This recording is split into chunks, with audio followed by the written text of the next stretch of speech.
Mascara. My eyelids feel so heavy right now from this trash. I tried a new brand. You know what? The hill I will die on is that there is one brand of mascara Amen. that is phenomenal, and I've tried many mascaras. Maybelline. Maybe it's The Maybelline. rest suck. Really? Yes. I didn't know they were heavy. I'm like, what is happening? Yeah, no. Well, you know, it's almost time. He's gonna say it's time for me to take a nap. You know what? I had no idea that there was a difference in weights of mascaras. Well, I didn't realize that. I've never had heavy mascara before, but I've had clumpy mascara or it just doesn't work as well. But I am dying on that hill. I have been wearing mascara for 30 years. I feel like that's a good amount of time to be an almost expert. 100%. Yeah, I would agree. Maybelline or bust. Wow. Yeah. Do you think maybe you put too much on to make it heavier? I'm not being mean at all. Like, did you? It's like when you paint a room, you put an extra coat on maybe or something. I didn't even put an extra coat on. Okay, it's a fair question. I don't know the world of mascara. Single coat, and I feel like my eyes are like there's no lift. There's just I can almost see my eyelashes in my eye. It's weird. And I curled them. Do you use your sunglasses? So today, we're going to talk about relationships, boundaries, and evolving as we age. Evolving? Yeah, how relationships evolve. We've obviously talked about our relationship and how it's evolved over the years, but we haven't really talked about outside relationships, like friendships and, work relationships or whatnot. So I learned, fun fact, there's a thing called Dunbar's number, and you probably have heard of this saying, I guess you would call it, but you can have, they've done studies on this, I guess his name is Dunbar, I'm assuming, but you can have 150 relationships, but 5 close relationships, like nurturing, like without like spreading yourself too thin. Like that's the number. That's the magic number. And when I read it, I was thinking like, oh, once I got POTS, I think my number went way down. Like I couldn't maintain any relationships. I was like, I'll just be in my bed. I think I sent out a disclaimer. Yeah. Friends. I love you. And I would love to be there. But please excuse me, I have... The odds are not in my favor. The odds are not in my favor. So my number went way down. So Dunbar was wrong with me, but yes. So 5, which I thought was a small number, but what I guess it's like close, really like, meaningful relationships. And then, but you can have like 150 like relationships, like your friends or whatever, with 150 people, which actually, like, your circle's pretty big then. But I'm guessing that's like, you do like a catch-up, like friendly acquaintances. Yeah, you're not regularly communicating with 150 people. Right. But you know 150 people, and they know you, would be my guess. Well, I guess, but if you look at like social media, you have a lot more than 150 friends. You know more than 150 people. Right, but social media friends and relationship is going to be completely different, Also right? true. Yeah, so I could think of people I would say hi to now, but I don't talk to them regularly or be like, hey man, I got this going on, what do you think, right? Yeah. But there probably is 5. Like when Matthew was in baseball, I was really tight with the dads on the baseball team, right? Right. We still communicate, but not nearly the way we did when we were in that era. Shifts. Right, exactly. So now it's more the soccer dads, right? Because we're with them more. So, and there's only a couple of them that I regularly communicate with. Right. But the dad group text from soccer is still alive, and we do communicate in there. Right. But now the girls are on different teams, so we don't regularly communicate. So those are all still viable relationships.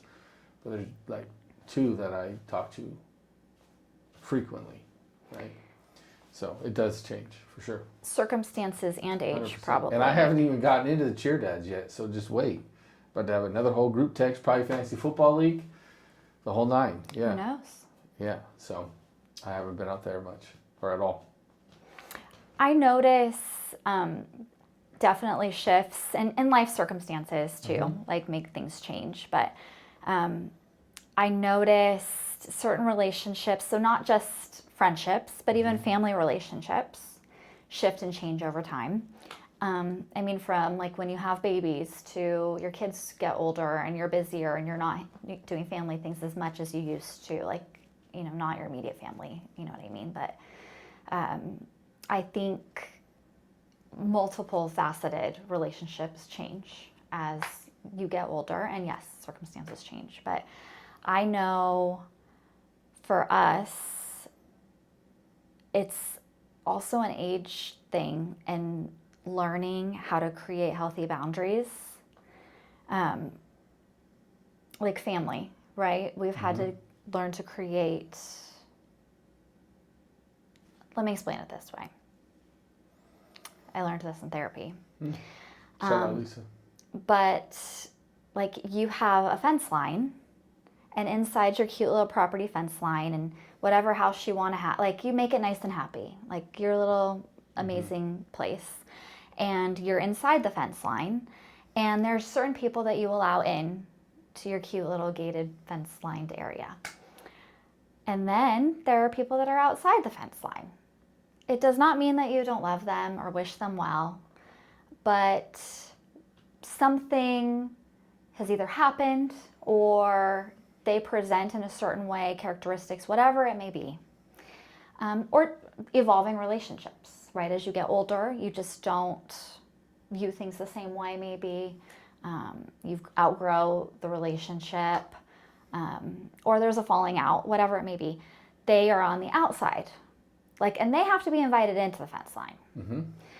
So you otherwise reside outside. And I like that analogy because I think going through therapy when I did, and the trauma and all the things, it kind of gave me a visual of like feeling safe and having that control. So huge fan of it. But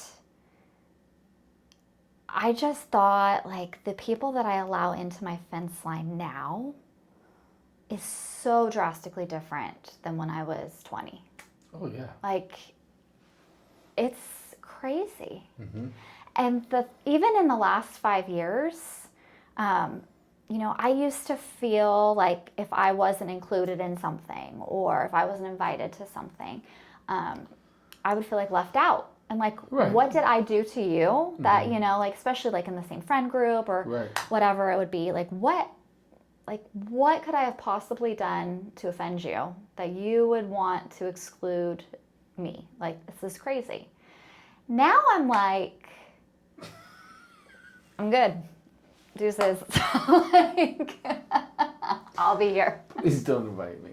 That's what I thought you were going to say. Please don't invite me. You don't need to invite me. I don't want your courtesy invite. I'm good. Thank you so much. I'm not coming. Yeah.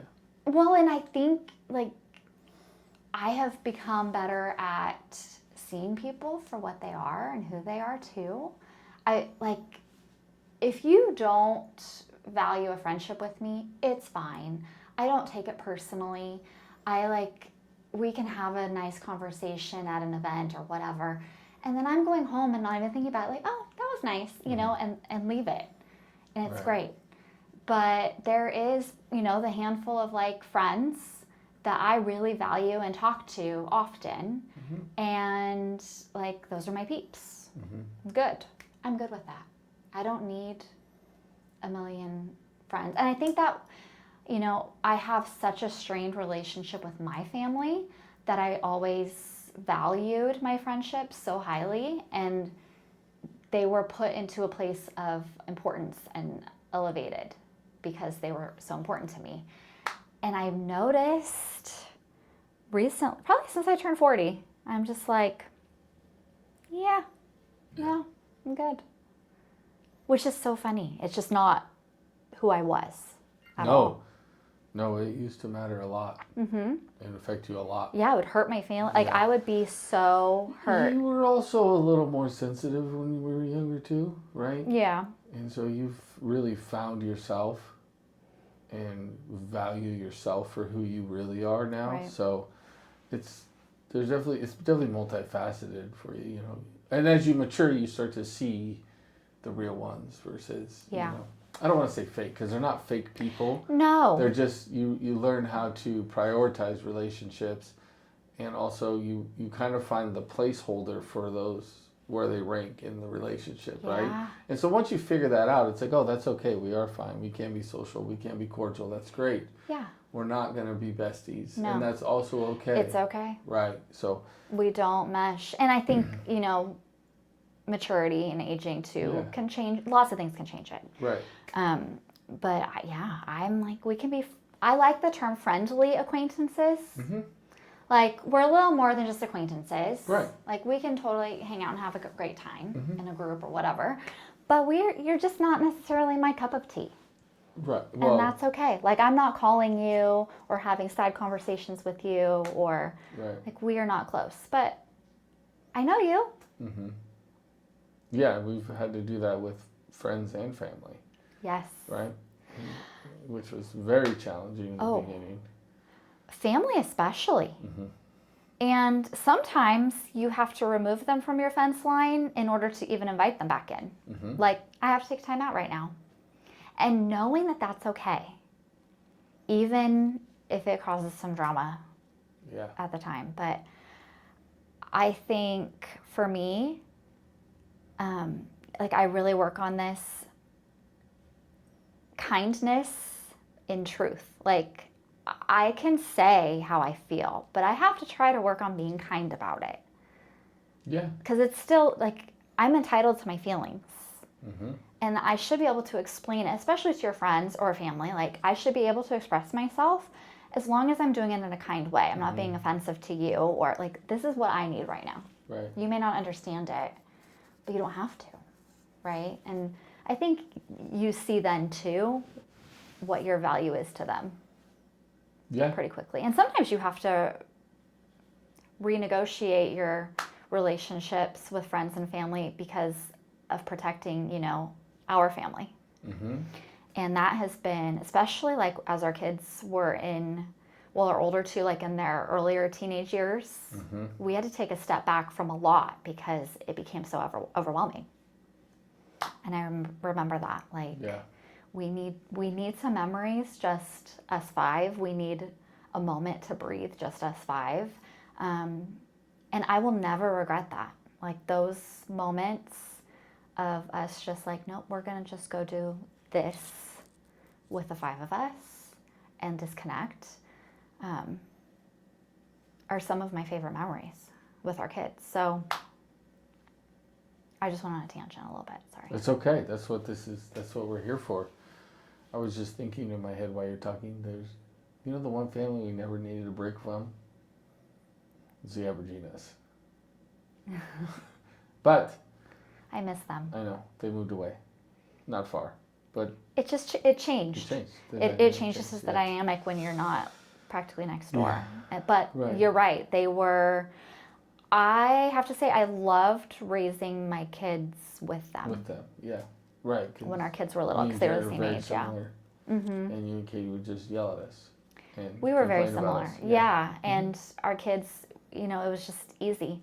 Yeah. That was a very easy relationship to have. But that's an example of the five, right?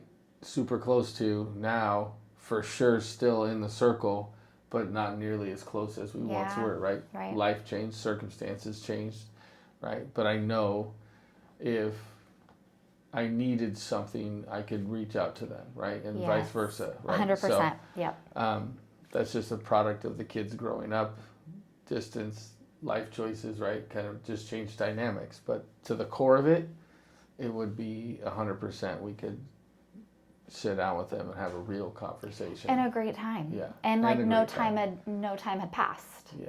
I feel like that too. And that I love those relationships. I just interrupted you again, didn't I? Well, no, you do it. It doesn't matter. Yeah. I was just thinking about the glove taps. I don't want to go on that tangent, but yeah. The people are gonna want to know what that is. The glove taps. If you played second base or shortstop, you know what the glove taps are, and so it's just funny when grown men do it in softball. You guys are so cute. But yeah, we had a lot of fun together. So, but that's a perfect example. And then now, I think as we get older too, like we want different in the relationships that we have. Like I want a meaningful relationship, right? I don't mind shooting the shit. I shoot the shit with the best of them. But I also like to have like the real "how are you" conversations, right? Because I care, and I want to know: does my friend need me to uplift him? Does he need to just vent about work, life, kids, whatever it is, right? And know that I always picture a golf cart when I talk about this. When we're in that golf cart, that's your safe place. You can let it all out right there, because I may need that in return, right? Yeah. At times, so I feel like those are the important relationships now as you get older. It's like those are the real ones that you want to keep around. And there's tons of other people that you can have relationships with at the same time. But the depths of them are going to be different. And I think understanding that as you get older, because if I have this conversation with you and I'm being real and I'm being vulnerable, the last thing I want you to do is go tell somebody what I'm telling you, right? So learning like, all right, this is where I have to draw the line with this person. Like, I love you to death, but I'm not really going to tell you everything because I have a feeling next time I'm downtown, someone's going to walk up and be like, oh man, I heard you X, Y, Z, right? Yeah. Like, damn, I know exactly who told you that. But keeping them in that kind of realm of where you can know that you can be open and real with them. And then ones you can be open and real, but just to a certain degree. Right, and that takes time to learn out, figure out, and just having the more in-depth relationships is super, super important to me. Yeah, well, and that's like who you give your time and attention and nurture the relationships and whatnot, and I think even just learning to navigate other relationships it comes with maturity too, like being able to have. You don't have to spend all of your time with someone to have a meaningful relationship. Like there's still value and love there for the person, but it doesn't mean that we're hanging out every second of the day. And I think that comes with maturity too. Yeah. I remember when we were younger, obviously like we had our high school friends. I'm very blessed. I'm still very close with my high school friends, but I remember for a while, like I think it was when Matthew was small, like we just weren't drinking and like didn't like go out, like we were busy with other things. And I know like there was definitely some friends who left our circle just because they were like, you've changed, like. Yeah. And I remember that was my first probably wake up call to growing out of relationships. Like, oh, it's like, our values are different or we've changed or whatever it may be. And I remember being like shocked, like, wow, were we that bad of friends? I wouldn't feel that way now. Now I just understand that's how like friendships evolve and relationships evolve and, it shifts, especially with kids and their sports and their activities because you spend a lot of time with different groups of people. Right. That that becomes your circle, right? In that time frame, right? It does. And then I was talking to somebody yesterday who's a little bit older, right? I'm in Modesto in the parking lot doing some work while McKenna's at soccer practice. And so I'm talking with him and he's like, oh, I'm out of town here. I'm out of town this. I was like, man, that's nice. He goes, it's crazy how when your kids are grown and gone, how much time frees up for you to be able to do whatever you want. And I was sitting there going, wow, that sounds amazing.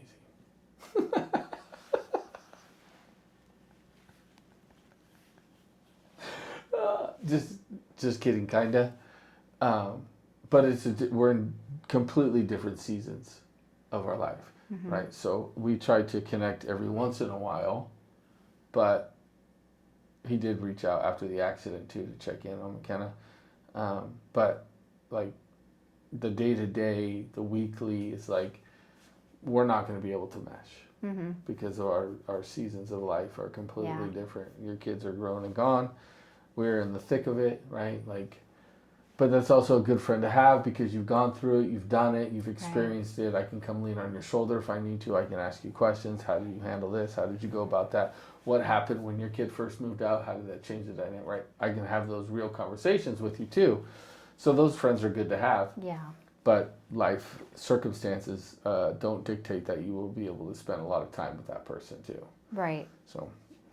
Yeah, no, super important. And I think there's a way, I mean, and this is everyone. Everyone can have those 5 deep connections and the 150 less deep connections or whatever. It's not just you. I think sometimes like you're, in a text conversation or whatever with a friend, and it's like, no, life has been crazy. And it's like, they're like, no, really it has. It's not like that guilt that sometimes you feel like, dang it, I've been a crappy friend. Yeah. They probably feel the same way. Like, it's a lot. Life is pulling you in multiple directions, no matter what season you're in, I think. Like, I think yes, you have more time probably when your kids aren't at home, but what if you take up more activities and your responsibilities change and shift too?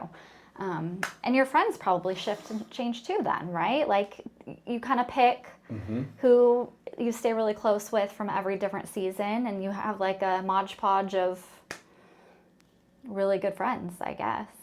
I could see that, like you like, oh, like we are really close from when my kids were little, and you were really close, and those are the people that you kind of keep in touch with. Yeah, which is interesting because some of our, if not our closest friends, come from raising our kids, right? And they're definitely inside the fence friends. They're definitely in there. So, had I not been such a phenomenal coach to these children, I don't know if the relationships last. Okay. I wonder how many of your players follow you, like your podcast, see this, because this will be a great short, and I do expect some comments. Also, they follow way more of my real estate stuff than they do the podcast stuff. Oh, don't worry. For sure. We can post the short on your personal page. Oh, my guys will come to bat for me. I have no doubt that you guys will come to bat for me. For sure. Since he was such a phenomenal baseball coach. You're welcome. Anyway, get back to our topic, please. What is a good boundary that you feel like we've implemented as we've gotten older? Can you think of one? No. I need a little more context than that. Like, a boundary? Like, if you're a drug addict, you're not in. Like, where's if you don't watch golf, you're out. No, I Okay, think see? it's... Sorry, I looked over. I don't know if you leaned back or not, but it looked like the plant was eating you. Just trying to fix my posture. Is that what it I was? I was like, what is slouchy. happening? That damn plant. Anyway, what I mean by like a good healthy boundary, I think, to me, I think as our kids got older, we became not pickier, but more protective of who was in our fence line and putting boundaries in place to protect them, like what they knew. Because as they get older, they can understand and process more information, right? When they're younger, you can hide a lot. Like example, I'll just throw it out there. With my family, there's a lot of boundaries. And I want to say probably in the last 5+ years, maybe close to 10 maybe, we've had some very strict boundaries. Before, I don't feel like I was able to implement boundaries. And I think that's where I'm going with that. That's hard, especially when you put them on your parents. You put boundaries on your parents, and There is definitely some pushback and, begrudging, and they don't understand why. And having to have those really hard conversations and explain why you don't allow certain things to happen is very humbling and disappointing. Not freeing. Having to have the conversations is hard. Yes. The feeling of when they're set in place and they're firm, and having the support, like having your support and like this, our fence is strong and you're not coming in, is freeing. There is still like a little bit of guilt, but then when there's contact or something happens or whatever, then I'm like, this is why I have this boundary, and I'm so glad I do, because I can't. I just can't. And I think unless you know that person that has those boundaries, or you have to have those boundaries yourself, I don't think you can understand. I don't know that there's enough empathy. I've had multiple people in my life say, but they're your parents. And they're only here so long. And you're supposed to honor your parents. And although I agree, I think sometimes very traumatic things happen, and not just a one-time thing, but over the course of your life. And it doesn't get better. It just escalates. And it comes a time where it's not even for you, but you have to protect your own children. And you have to make hard choices to not allow them in the fence line. And that's hard for other people to understand. Yes, it is. Especially if you don't have the experience that you have. That was hard for me to wrap my head around in the beginning of it, because I can't relate to that. Right? So it's the 10,000 foot view tells you that that's an important relationship. Yes. For your kids. Yes. Right? So when you see it, you're like, well, you're gonna change this dynamic greatly. Is that fair? Is that the right way to do it? Coming from my perspective, I couldn't imagine doing that. Right. Right? Because I don't have the same experiences you have. But once you understand those experiences and what they've done, and how you decided that those are no longer acceptable behaviors, right? Then it becomes a little bit easier to set the boundaries. The challenging part of the whole thing is holding those boundaries, because once somebody gets a limit put on them, they immediately become the victim of those boundaries. Yes. And it's not necessarily, it's not like a not my fault thing, but it becomes a that was so long ago thing. That it's so different now. Things have changed now. How could you treat me this way? How could you do this to me? How could you take away my grandkids from me? Right? Those are like, but that's just gaslighting and then victim blaming all in the same tone, to then spin it where now I am the victim for the treatment that I gave to you, or the circumstance I put you in. I now spin this to be the victim of the whole thing. Yeah. And once you start to see that play out, holding those boundaries and protecting your kids, but also protecting your spouse from going through those again, or having to relive them when it's a one-sided conversation of this is what happened, and the person that has done those things to you has no accountability to them, right? It makes it a lot easier to be like, that picket fence now has barbed wire on the top of it, right? You're not coming in. And so once I kind of saw that aspect of it play out, it was like, oh, this is such an easier boundary to set up and to hold, right? And it was kind of like, you said it. You set the boundary, right? Like, this is where I'm comfortable with. This is where I'm going to allow you to be in my life. All I had to do was make sure that barbed wire didn't come down. And that's the easy job, right? This is what you wanted. Now my job is to just kind of hold it up and make sure that it's not going to collapse.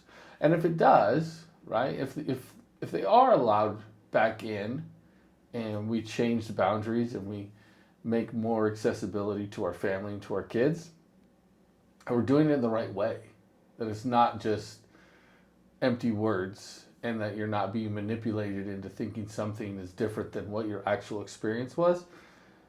And one benefit we have is being together for the length of time that we've been together. I've gone through some of these experiences with you.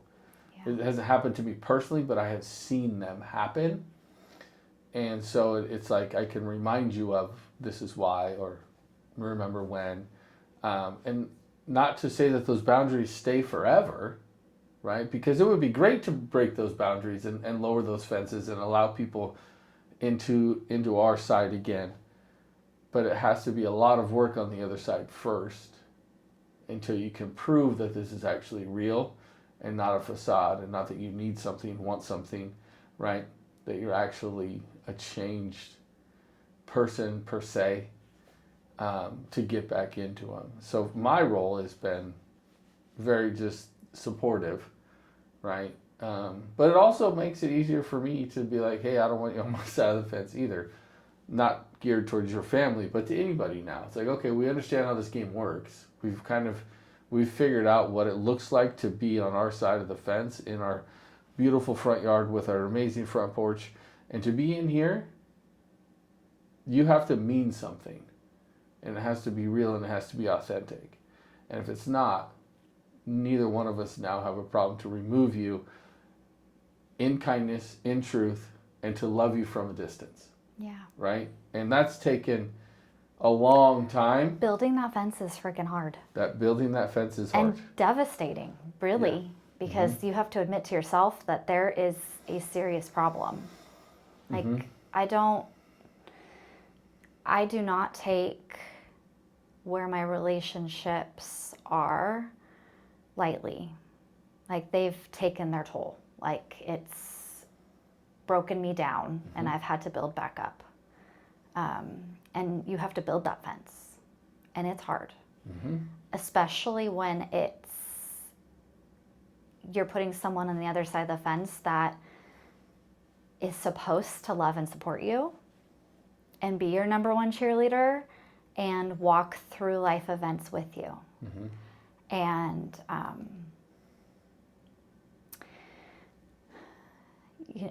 there's a meme out there, like, they ask moms, like, what is your biggest fear? And they say, I just say sharks, because I can't say my biggest fear is that my children will look at me the way that I look at you. And that hits so hard and so deep. Like, that, yeah. I would punch them. I don't want to cry. I mean, you can. It's just, like, my kids mean everything to me.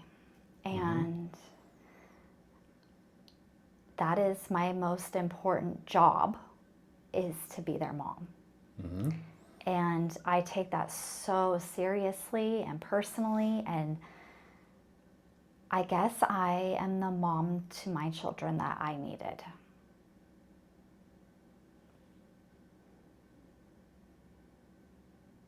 Yeah. Or wanted? I don't know. Yeah, I don't know if that would be the term I would use, right? Because you're a fantastic mom. Like, you're the mom to your kids that you always were made to be, right? You're not replacing something or fixing something, right? Right. I'm a good mom because you're a good mom. Like, you're a good mother, but it's a choice that you've made because you want to have that relationship, but you're taking what you've learned and what you've experienced, and you're using that to your benefit to be a good mom, right? but you don't have to fulfill anything. You don't have to be different, like, or feel like I'm a different mom because of this. Yeah. You're using your experiences to be a great mom. Like they don't know anything else, I think is my point, right? They don't know another mom. Yeah. So they have you, and they're super blessed to have you, but you don't have to live up to anything, right? You don't have to change anything because this is all they know. They don't have the mindset that you have. They don't have the experiences you have. All they have is a good mom. That's all they have. So, one, they would never say that to you, right? They would never. That meme would never become real in our life, and I also would punch them if they did that. But and rationally, I know that. Right. But that is like, I think because I do know the other side, and that's hard. That's hard, and it's embarrassing. Like, I'm embarrassed that that's my story, right? Like, I want a different relationship. Yes, but you don't portray that. You don't lean on it. You don't use it as an excuse. You've taken a situation that wasn't amazing, and that's now you use that as your motivation to be great. But I also don't think you need that. I think naturally you're a great mother. I think the other... He's trying to make me cry today. No, I'm not. I'm being honest so with sweet. you. Oh, well, I better stop. That's weird. That's not my MO. But I think you naturally are a great mom. Using your past probably puts you in the Hall of Fame. Does that make sense? Like, it just elevates you. You're extremely gifted as being a mother. Using your past puts you at a higher level that hopefully our daughters achieve. Now they have the right side to look at, right? And we don't want them to be like, oh, I need to be like my mom, right? No, we don't want that either. But you're laying a foundation for them to be like, oh, I have good things to go back on. I have a good baseline to go off of. Yeah. Now my job is to then elevate that to another level, right? To be even a greater mother to my children, right, if they decide to have kids, right? Someone better. Yeah, I was going to talk about my son, but he's like, nah, hell no. Hell no. No, he doesn't want kids. We'll see if that changes. But, oh, yeah, that's impressive. Good job. Thanks. Yeah. All right, can we end on something funny now? Because this is awkward. Got deep. You Yes. did. Well, you're the funny one. That's true, too. So bring it on. I don't really have anything funny that I can play off of that. That's. I too. No in-law jokes. I too. No, well, no, I have plenty of them, but I too do have a conscience. A conscience? Conscience? I hate that word. Conscience. Yeah, There's see? an N in it. A couple of them. See, I did it. Perfect. There we go. My conscience. Conscience? Conscience. Conscience. I hate that word. I mean, you could be cautious. No. I am always cautious. Are But my you? conscience won't allow me to tell any of those jokes. But I just chewed that word up 37 times, so I feel like that kind of played into it just fine. So. Naturally. Naturally. All right, good job. I'm proud of you. Hang in there. Don't be scared of boundaries, right? No, I think they're healthy. They are healthy. I highly recommend them, and you don't need to wait until you're 40 to put them in place.